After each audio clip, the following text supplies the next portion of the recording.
learn as much as you can, team up with some folks, find a good mentor, and then keep learning and just jump in and go for it. No one's going to be successful off the bat. There's always some hiccups and stuff you got to learn. Yeah, I would find a community that you can sort of connect with, and you can go through it together.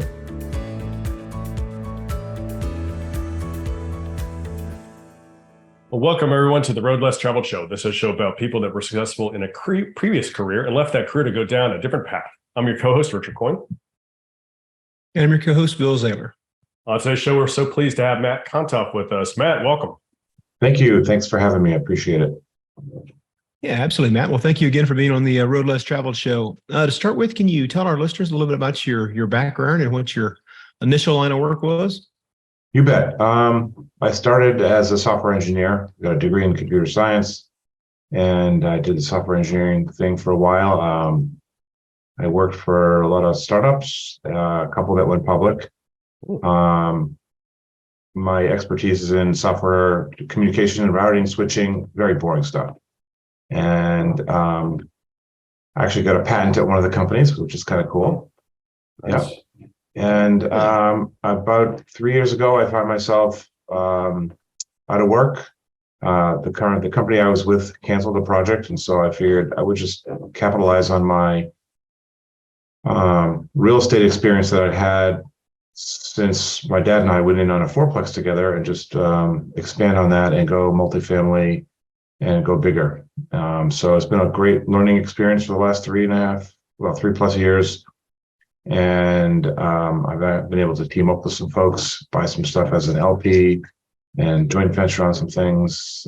So it's very different than software engineering. I found myself 3 years ago thinking, well, I could go get another job, but I did that whole software stuff, and so I got to do something different. So and real estate made the most sense to me because that's it's kind of in my blood. My dad was in real estate as well. Okay. Excellent. What areas and type of multifamily are you looking at mainly?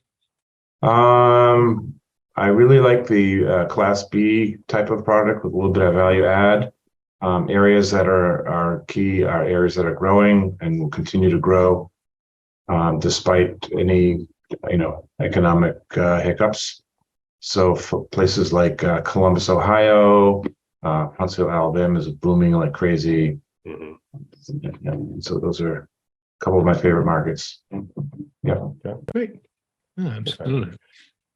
Yeah, Matt, I noticed you live up in the Northeast, and what I've seen, and I certainly haven't surveyed the entire market, but there don't seem to be a lot of large apartment complexes up Northeast. Is that true from what you know? Knowing the market better than I do. Define large.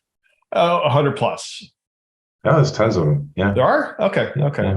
Maybe just in some of those places, I tend to think of more, like the 10s and 20s, and maybe not just, maybe they're further out in the suburbs than I'm familiar with. Probably more in the suburbs. Yeah, they're more in the suburbs, and they probably don't change hands as much as other places. Mm-hmm. People kind of tend to buy them and hang on to them for the long haul. Gotcha. Yeah, so I spent a lot of years in IT. I was really more on the management side and leadership, and then later sales side. I did a little bit of tech work way back in terms of some coding. But I'm so sorry. Oh, I know. But I don't have a patent, so that's pretty cool that you have a patent. So nice. Yeah, the patent's in it. It's just an optimization in a multicast protocol. Okay.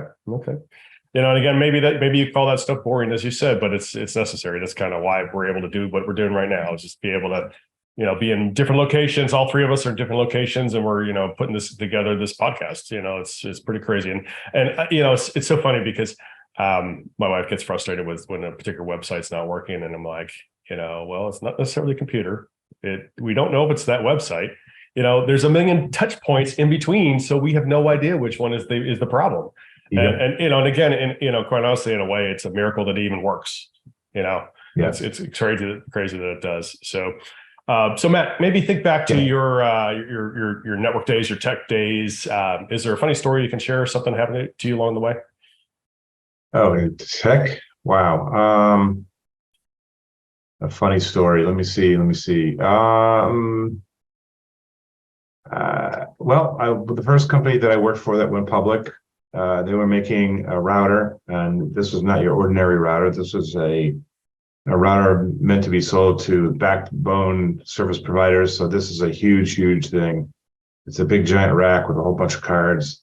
And they had the ability to actually connect 4 of these together in a box. We could actually walk inside and be inside the router itself. They had these special cables going back and forth. Yeah.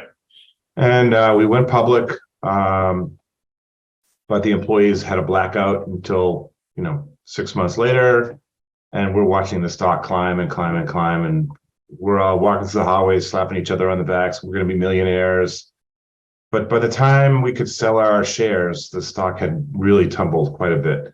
Yeah. I think I broke even on that deal. So that's too bad. Yeah, it was exciting though. I learned so much there and I met a ton of people that I'm still in touch with today, which is pretty cool.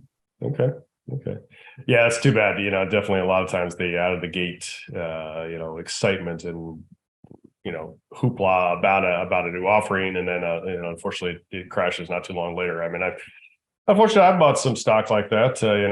Not from an employee standpoint where I had a lockout, but I bought some stock before where I, unfortunately didn't have the ability to get in on the founder's shares or anything like that, and blast out of the gate quickly, and then it tanks later. So yeah.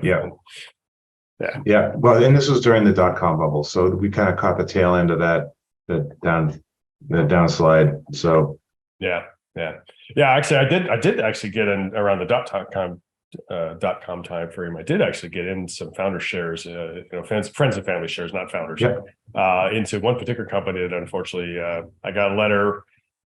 Probably 2 years later, basically saying my stock was worth zero. So thanks very much. And I'm like, darn it. I got friends and family, and like an idiot, I gave it to my mom and my wife's dad. I don't know why I didn't give it to my wife, but live and learn. My mom was smart. She sold it right away and made a ton of money. And my father-in-law held on to it until it went to zero. Didn't know what to do with it. Yeah. So, oh well. No, that's too bad. Yeah. So go ahead. I was just going to say I went to another startup that also went public, and this time I had learned, I held on to and sold at the right time, and that was a huge windfall, and I was able to put my daughter through college with that money. Nice. Yeah. There you go. Yeah.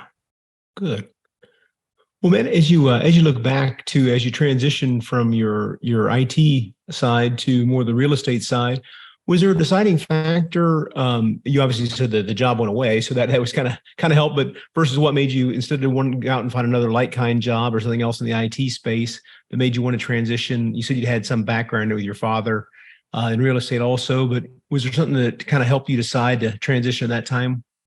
I've been studying real estate all along. We bought that fourplex a long time ago. Since sold it a long time ago. I wish I still held on to it. And then, but since then, I bought a duplex and lived in that and house hacked that one, and then bought another one, house hacked that one, and I'm actually still living in it.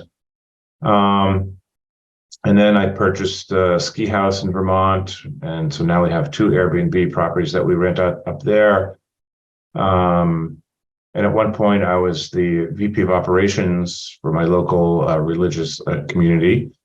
And that was a volunteer 2-year experience. It was intense. And I learned how to manage a commercial property, essentially. So that management plus the property in Boulder that we bought, I ended up managing that myself with my dad. And then I moved away and I actually had to hire a manager. So I became an asset manager.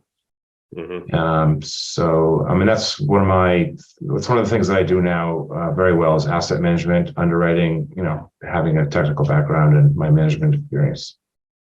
Right. So at the time I was let go from this project, I figured I'd use my real estate experience and learn more, and because I'd been going to all kinds of meetups to learn how to fix and flip and stuff. And I met a guy who had switched from, the onesie twosie single family duplex to going to large multifamily. and he taught me a lot, and I ended up mentoring with him for a little bit and learned a ton more, and started investing in larger deals as an LP just to get my feet wet and to learn a lot. And then now I'm an operator, a GP in a property in Columbus, Ohio. So Very nice. Oh, Good yeah. deal. Yeah, Yeah. So I definitely like that market as well. Yeah. yeah, Matt- I'm thinking of Asheville as well. I was just looking at a property in Asheville. oh, were you? Okay. Yeah, it's a 32 unit. Okay. Okay. Yeah, we like Asheville. The prices seem to be pretty healthy. But again, unfortunately, that's what's happened across the Healthy. whole South. Healthy for the seller or healthy for the buyer? Healthy for the Yeah. seller. Yeah, exactly. definitely. Yeah. Yeah, there's definitely a lot of pride of ownership there. And unfortunately, I guess, that's the good thing about that's the bad part about a market where people want to be.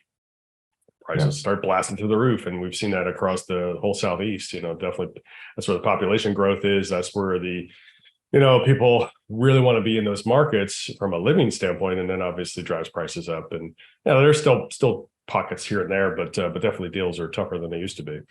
So yeah. Yeah. So Matt, as you were really you made that the project ended, you found yourself really saying, okay, look, I'm gonna go do real estate full time. You had some experience from the different properties you mentioned that you started doing some LP investing and whatnot. But are there any other obstacles you had to overcome that you can maybe mention?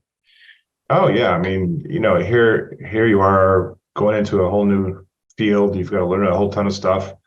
I mean, there's definitely some limiting beliefs that creep in. You see other people that are, maybe a little bit younger, maybe not as smart as you think they are, and they're being successful. And I'm like, what am I doing wrong? Am I, how do I get past this and, be successful at it? Right. And so it's just a matter of keeping at it and having a positive mindset and surrounding yourself with other positive people. Mm-hmm. Yeah. Well said. It's definitely there's always some of that stuff you're going to have to really overcome, especially if you were in a completely different field. I mean, if you're used to having the W-2 job, and that's just the kind of the world you were in forever, going into an entrepreneurial field is definitely a shift in a mindset. You got to break some old habits. Yeah. You're responsible. You're the man. Right. Yeah, for sure. What was the as you think back, and it could be again that fourplex you talked about, or even as you transitioned into the GP side, the syndications. What was like one of the first victories that kind of solidified it for you? Like, this is definitely an achievable path. I can scale this and make a new career out of this. One of the LP investments I went in on 3.5 years ago went full cycle last summer.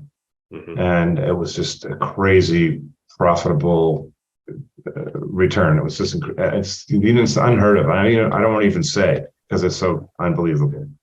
And I'm obviously patting myself on the back. I'm a genius for selecting the syndicator and doing my DD, and but I kind of lucked out in a lot of ways. So it's those kinds of returns that are very promising. And as I look at deals and do the due diligence and analyze them, do the underwriting, that's really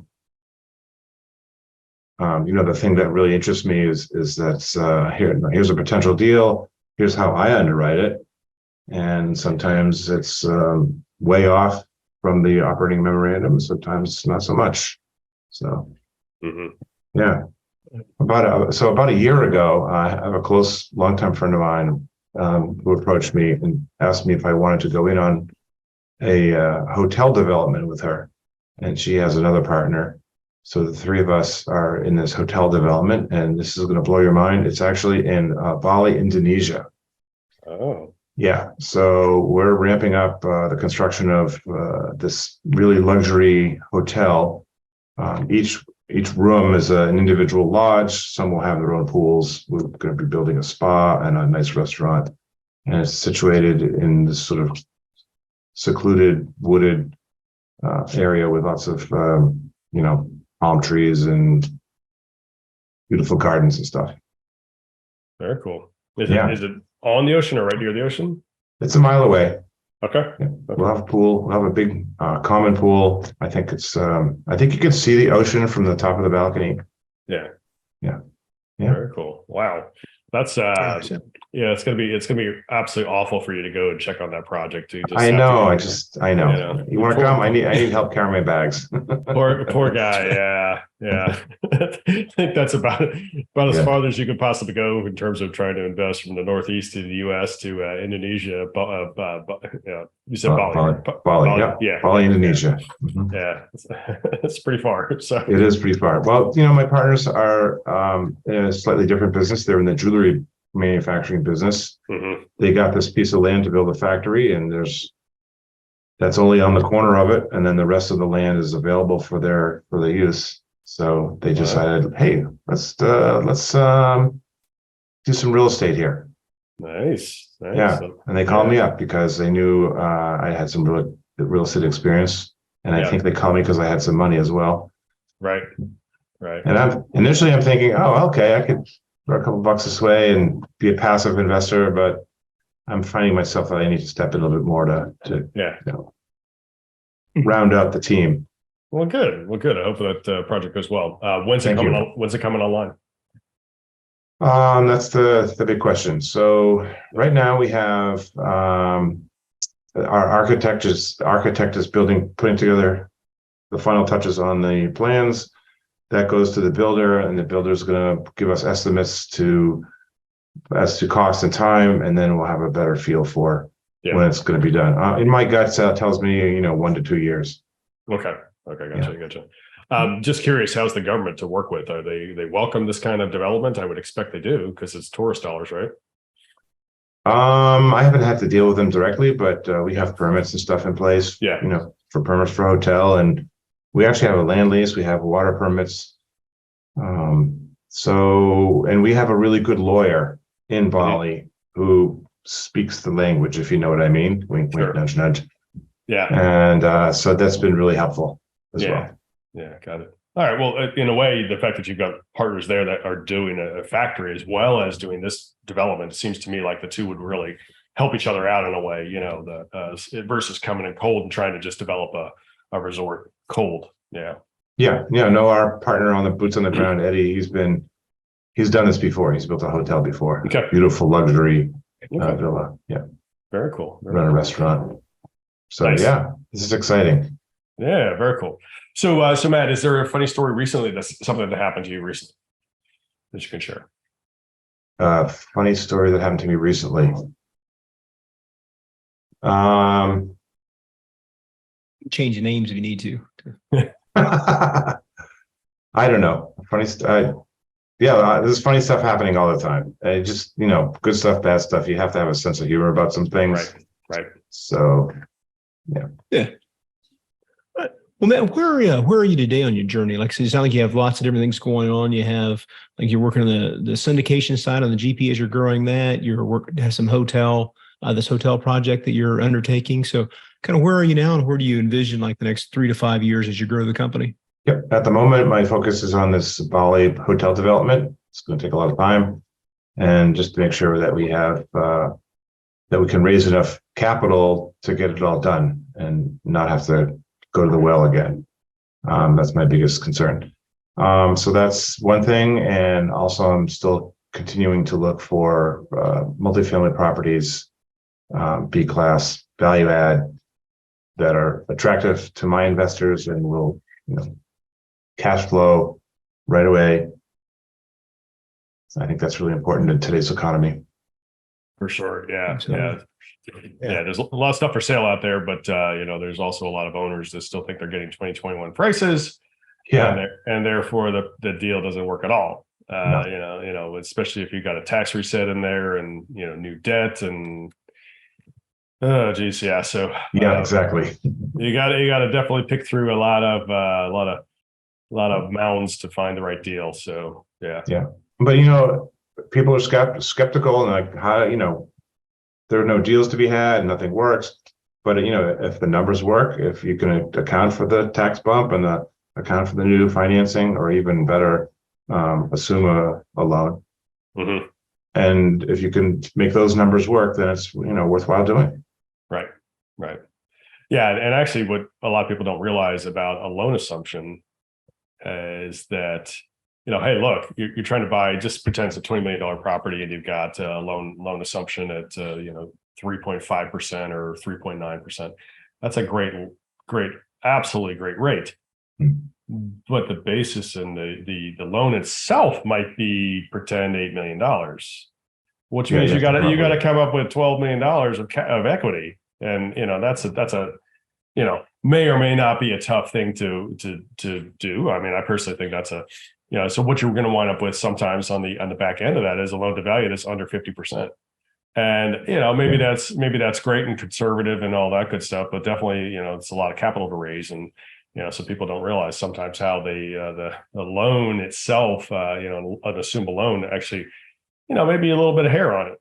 Maybe it's that there's a massive amount of equity to raise, or it could very well be that because it's a loan assumption, the pricing starts getting a little too high because they feel like they've got a captive great product and everybody's going to be clamoring for that product. So it's definitely, it's not a no-brainer.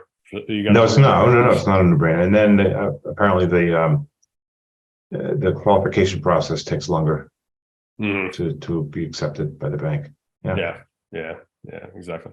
So Matt, is there something that you do that you can mention that, maybe personally or professionally that you do to give back in a way to help others? Yeah, you bet. A couple things. One of the things my synagogue does is they cook in the local church the fifth Wednesday of every month. And so not every month has a fifth Wednesday. So about 3 or 4 times a year, we go into the kitchen and we cook for about 300 people. I just find it incredibly, relaxing for some reason. It's intense. And I used to work in kitchens and sub shops as a young kid. Mm-hmm. So, it's just a lot of fun. It just takes your mind off everything. And the people that you're working with are just great. They're just a lot of fun. Mm-hmm. The other thing is that my brother runs a nonprofit, and he feeds the homeless 6 days a week in Boston. Wow. Drives around to 3 different places, gives away free food. And so I help him on the back end of things, the technical stuff. And